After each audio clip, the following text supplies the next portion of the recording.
Dia jalan satu persatu, gedebuk, saya merem, gedebuk, waduh, gedebuk, gedebuk, waduh, gua jatuh nggak ya, gua jatuh nggak ya.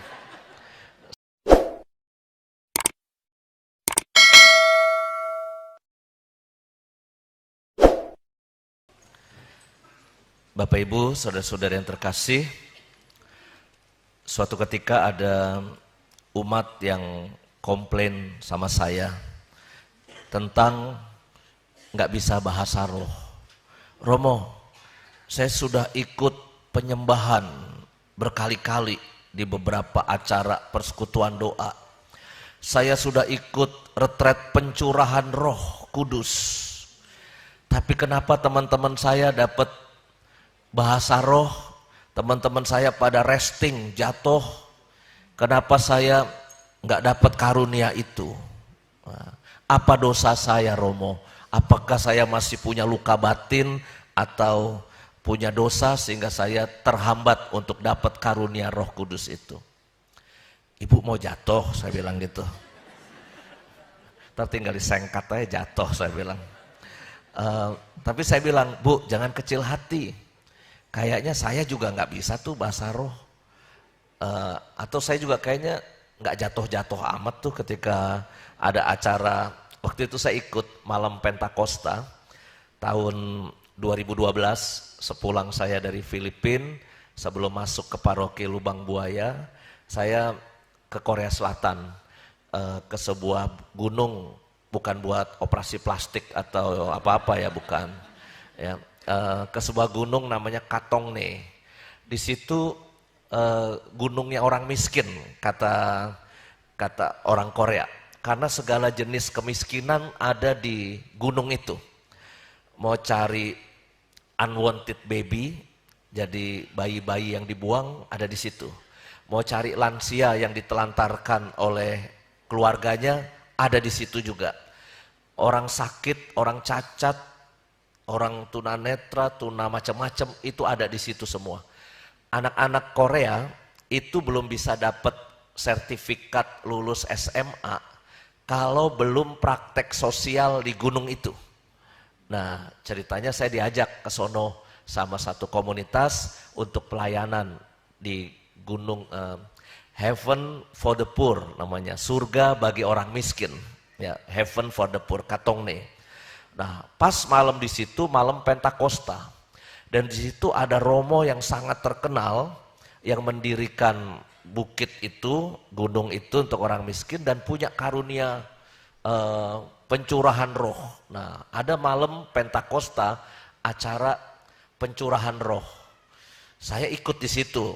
Terus saya ditanya dulu sama panitia, Father, you mau ikut sebagai pendoa atau yang didoakan? Jadi saya boleh milih nih, saya mau didoakan atau mendoakan.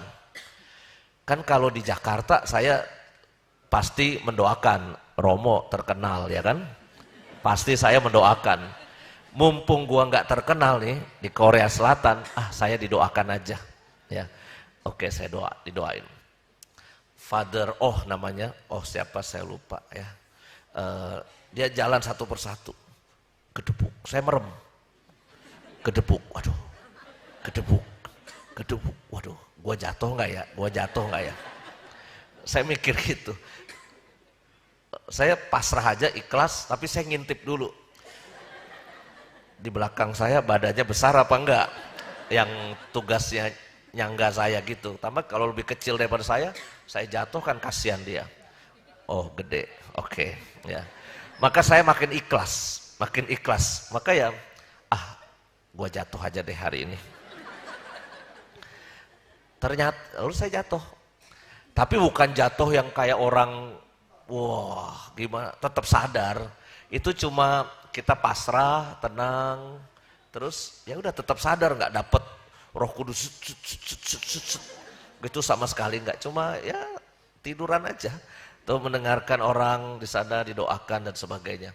Jadi jangan membayangkan turunnya Roh Kudus itu tiba-tiba kita kayak dapet apa ya, sesuatu yang spektakuler.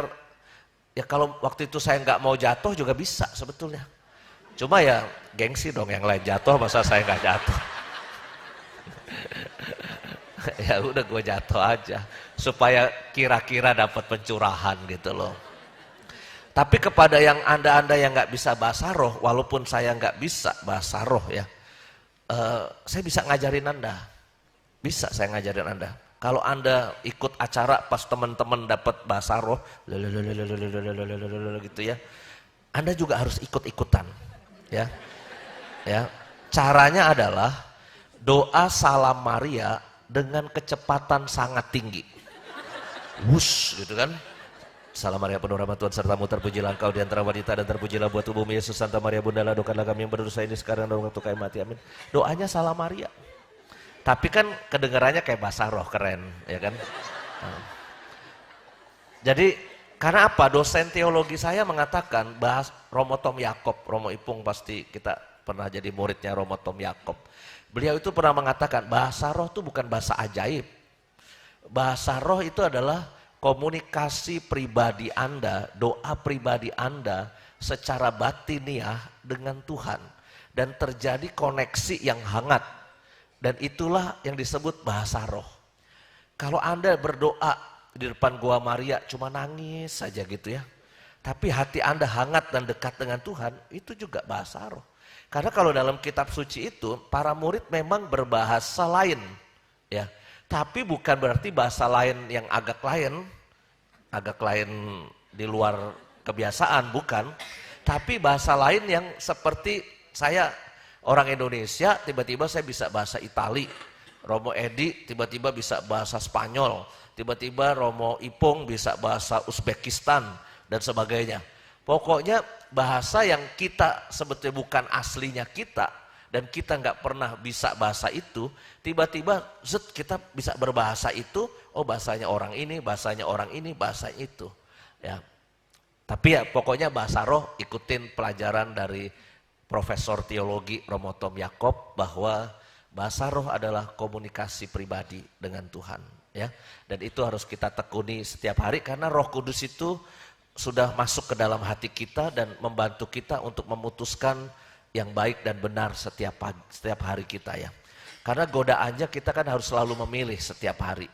Mau ke kanan, mau ke kiri. Bangun tidur, mau buka Instagram atau mau langsung doa. Itu aja udah pertempuran antara roh baik dan roh jahat. Ya. Nah terkait dengan itu, topik kedua, saya mau mengusulkan kepada Romo Ipung nih, kalau nanti gereja Mangga Besar sudah berdiri suatu hari nanti ya, mungkin 3 hari lagi, mungkin setahun lagi, mungkin 2 tahun lagi, tergantung duitnya, karena duitnya masih tipis. Ya.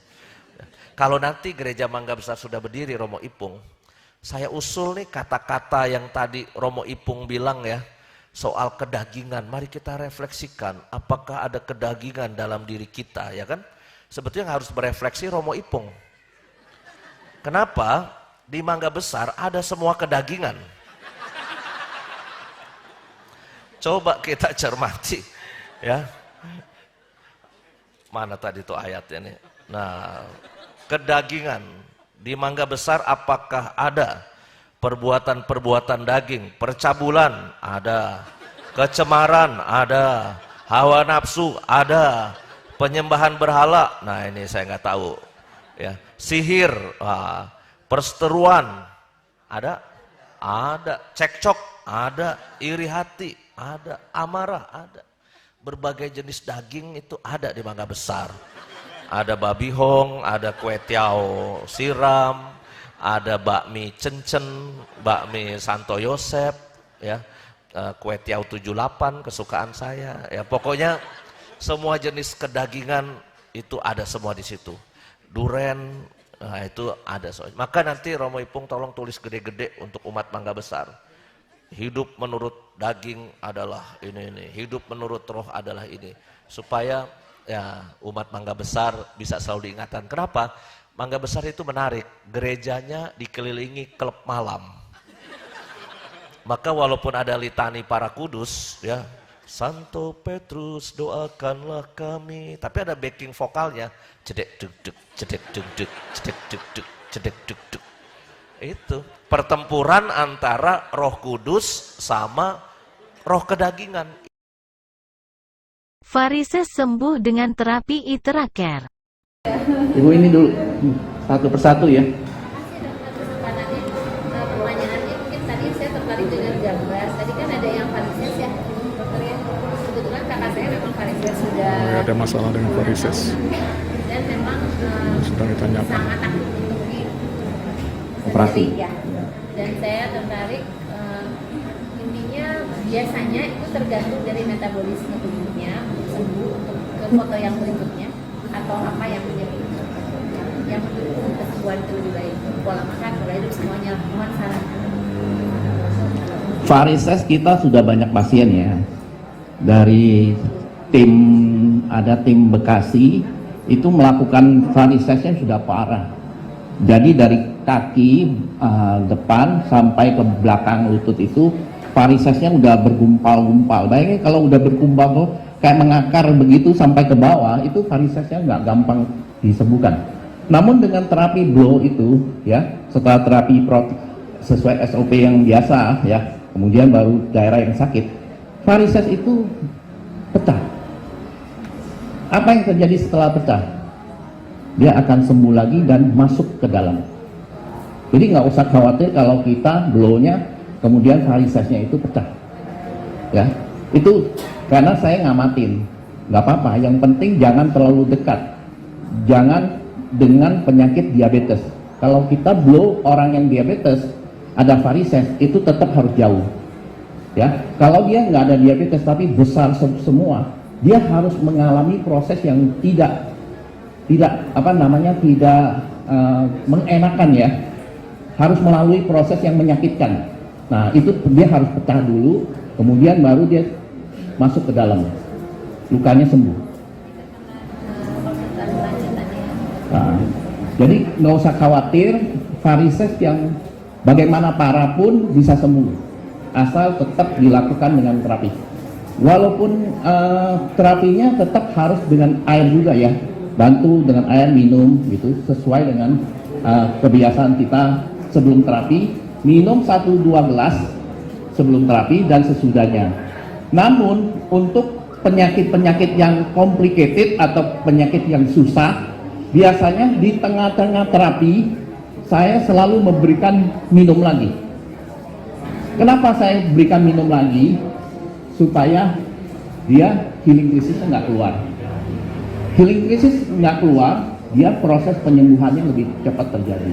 Contoh penyakit diabetes, ada yang terapi sampai berbulan-bulan tidak turun-turun terapinya, gulanya tidak turun-turun. Namun begitu kita tanganin pasiennya, gula darahnya akan turun. Di tengah-tengah itu kita selipin lagi minum air yang sudah diterapi itu.